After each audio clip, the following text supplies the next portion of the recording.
Hyderabad metro రైలు ఛార్జీలు పెరగబోతున్నాయి. Metro నిర్వహణ బాధ్యతలు చూస్తున్న ఎల్&టీ సంస్థ నష్టాలు వస్తుండడంతో ఛార్జీలు పెంచాలని చూస్తుంది. 2017 నవంబర్ నుంచి దశల వారీగా మెట్రో రైలు సేవలు ప్రజలకు అందుబాటులోకి వచ్చాయి.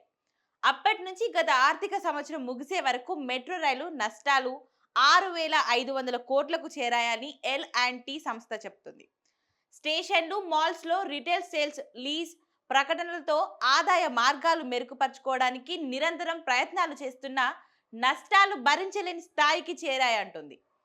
ఈ మధ్య బెంగళూరులో మెట్రో ఛార్జీలు 44% పెంచారు. ఇప్పుడు హైదరాబాద్ లో కూడా తొందరలోనే పెరిగే అవకాశాలు కనిపిస్తున్నాయి.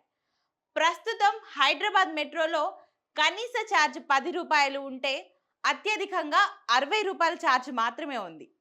అయితే కరోనా సమయంలో తాము తీవ్రంగా నష్టపోయామని, మెట్రో ఛార్జీలు వెంటనే పెంచాలంటూ ప్రభుత్వానికి 2012లో నాడు అధికారంలో ఉన్న టీఆర్ఎస్ సర్కార్ను కోరింది.